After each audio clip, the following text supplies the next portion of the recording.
الحمد لله رب العالمين، والصلاة والسلام على سيدنا محمد وآله وصحبه أجمعين.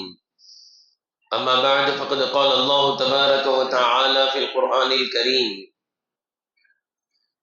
إن هذا أخي له 99 نعجة ولي نعجة واحدة فقال أكفلنيها وعزني في الخطاب.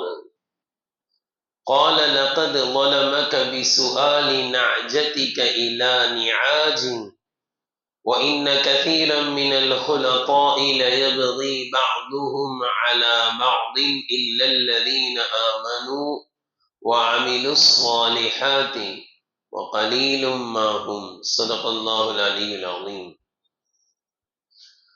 السلام عليكم ورحمة الله وبركاته. கணியத்திற்குரிய கனவான்களே, பெரியோர்களே, அல்லாஹ்வின் நல்லடியார்களே,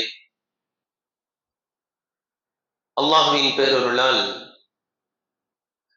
19 தராவீகளை நிறைவு செய்து அதில் 29.25 ஜுசுக்களை செவியேற்று நாம் அமர்ந்திருக்கின்றோம். நேற்று ஓதப்பட்ட சூறாக்களில் சூரத்து சாத் என்ற சூறாவின் 23வது வசனத்திலிருந்து 22, 23 போன்ற வசனங்களில் அல்லாஹு தஆலா நபி தாவூத் அலைஹிஸ்ஸலாம் அவர்களுடைய காலத்தில் அவர்களிடத்தில் ஏற்பட்ட ஒரு அழகான படிப்பினைக்குரிய ஒரு நிகழ்ச்சியை அல்லாஹு தஆலா இங்கு சொல்லி காட்டுகிறான். நபி தாவூத் அலைஹிஸ்ஸலாம் அவர்கள் எப்படிப்பட்ட நபி என்றால், நபி தாவூத் அலைஹிஸ்ஸலாம் அவர்கள் தான் முதலில் அரசராகவும் நபியாகவும் வேதம் வழங்கப்பட்ட ஜபூர் என்ற வேதமும் வழங்கப்பட்ட ரசூலாகவும் இருந்தார்கள். அவர்களுக்கு முன்பெல்லாம் நபியாக மட்டும் இருப்பார்கள். அரசர்கள், ஆட்சி செய்யக்கூடிய அரசர்கள் தனியாக முஸ்லிம்களாகவும் இருப்பார்கள், ஆனால் வேறு நபராக இருப்பார்கள். நபி தாவூத் அலைஹிஸ்ஸலாம் அவர்கள் தான் முதலில் அரசராகவும் இருந்தார்கள், இறை தூதராகவும் இருந்தார்கள். எனவே ஊரில் ஏற்படக்கூடிய, நாட்டில் ஏற்படக்கூடிய பல்வேறு பிரச்சனைகள், பல்வேறு வழக்குகளுக்கு தீர்ப்பு வழங்க வேண்டிய அந்த பொறுப்பும் அவர்களிடத்தில் இருந்தது. தஃசீர்களில் வரலாற்று ஆசிரியர்கள் குறிப்பிடுகிறார்கள், நபி தாவூத் அலைஹிஸ்ஸலாம் அவர்கள் தன்னுடைய நாட்களை 3ஆக பிரித்து வைத்திருந்தார்கள். ஒரு நாள் அரசியலுக்காக, மக்களின் முழுக்க மக்கள் சேவைக்காக ஒதுக்குவார்கள். 2ஆம் நாளை தன்னுடைய குடும்ப தேவைக்காக ஒதுக்குவார்கள், வியாபாரம் செய்வார்கள். உருக்கு சட்டையை தயார் செய்து விற்று பணம் சம்பாதித்து அதன் மூலம் தன்னுடைய குடும்பத்தை காப்பாற்றுவார்கள். இதற்கு ஒரு நாளை ஒதுக்கி இருப்பார்கள். 3ஆம் நாள் தன்னுடைய ரப்பை வணங்குவதற்கென்றே ஒதுக்கி விடுவார்கள். இப்படி 3 தினங்கள் தனித்தனியாக இருக்கும். இப்படித்தான் அவர்களுடைய அந்த கால சுழற்சி மாறி மாறி வரும். இபாதத்துக்கென்று ஒதுக்கிய அந்த நாளில் மக்கள் யாரும் வரமாட்டார்கள். ஆனால் அல்லாஹ் குர்ஆனில் சொல்கின்றான், ஒரு நாள் திடீரென்று இபாதத்துக்கென்று அவர்கள் முடிவு செய்து மெஹராப், அதுக்குன்னு ஒரு சின்ன ஒரு கூடாரத்தை கட்டி அங்கு இபாதத் செய்வார்கள். அங்கு யாரும் வரமாட்டார்கள். அரசராகவும் இருந்தார்கள், ஆனால் வணக்க வழிபாட்டில் ஈடுபட்டுக் கொண்டிருக்கிறார்கள். அல்லாஹு தஆலா குர்ஆன்ல சொல்றான், வஹல் அத்தாக்க நபஉல் ஹஸ் இது தஸவ்வருல் மிஹ்ராப். மெஹராபை ஏறி மெஹராபுக்குள்ள என்ன செய்யறாங்க, மெஹராபுக்கு மேல ஏறி இறங்குறாங்க. இப்ப இங்க நின்று தொழுதுகிட்டு இருக்காங்க, இப்படி ஒருத்தர் குதிக்கிறாருன்னா எப்படி இருக்கும்? பயமா இருக்குமா இல்லையா? இன்னும் இது யார் திடீர்னு வராங்க? அதே மாதிரி தாவூத் அலைஹிஸ்ஸலாம் பயந்துட்டாங்க. என்ன எல்லாம் இப்படி வருவாங்க, இன்னைக்கு வரமாட்டாங்க, இவங்க 2 பேரும் என்ன செய்யறாங்களே, எகுதி குதிச்சு வராங்களேன்னு பயந்துட்டாங்க. வந்த 2 பேர் சொன்னாங்க, ஹஸ்மான் லா தகஃப், பயப்படாதீங்க, ஹஸ்மானி, நாங்க 2 பேர் பிரச்சனையை எடுத்துக்கிட்டு வந்திருக்கோம், உங்ககிட்ட தீர்ப்பு கேட்கறதா வந்திருக்கோம், பயப்படாதீங்க. இப்ப இந்த சிவர் குதித்து வந்தார்கள் என்றால் நம்ம இங்கேயே புரிஞ்சுக்கிறணும், இது சாதாரண மனிதர்கள் அல்ல. மனிதர்கள்லாம் முறையா வருவாங்க. இந்த 2 பேரும் அல்லாஹ் அனுப்பிய மலக்குமார்கள்.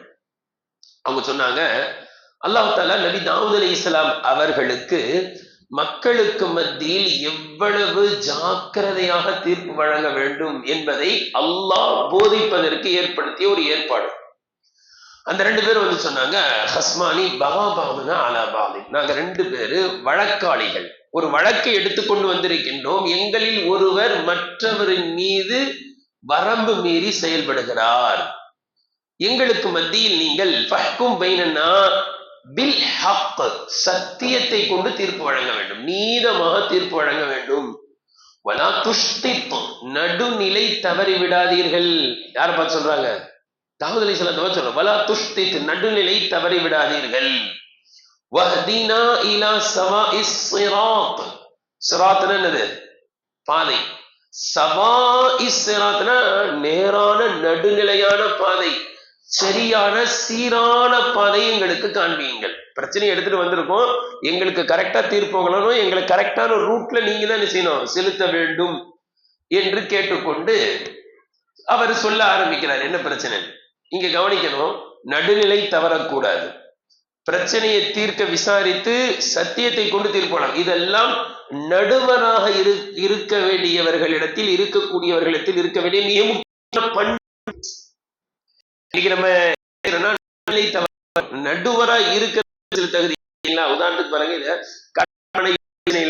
ஈஸியா என்ன அப்படின்னா, எப்போதுமே கணவன் வருவாங்க, சார்பா கொஞ்சம் பேர், இவங்கதான் அவங்க சார்பா இவங்க சார்பா பேசி சேர்த்து வைக்க வருவாங்க. பெண் வீட்டு சார்பாக வரக்கூடியவர்களுடைய உள்ளத்தில் என்ன அப்படின்னா, பெண் வீட்டு வந்திருக்கேன், என்ன செய்யணும்? பெண்ணுக்கு நான் பேச்சு எனக்கு சந்தோஷம், பெண்ணுக்கு பெண்ணுடைய தாப்பனார் பெண்ணை சார்ந்தவர்களுக்கு என்ன செய்யணும்? மகிழ்ச்சி அளிக்கணும். அப்படி நான் பேசணும் அப்படின்னு இவர் வராரு. மாப்பிள்ளை சார்பாக வர என்ன மாப்பிள்ளை சார்பாக நான் பேசணும், சப்போர்ட் பேசணும், நான் சந்தோஷத்தை கொடுக்கணும், என்ன சொல்றீங்க? மாப்பிள்ளைக்கு சந்தோஷம் கொடுக்கணும், சந்தோஷத்தை கொடுக்கணும், என்ன கொடுத்து அப்படி மத்திய இருப்பதை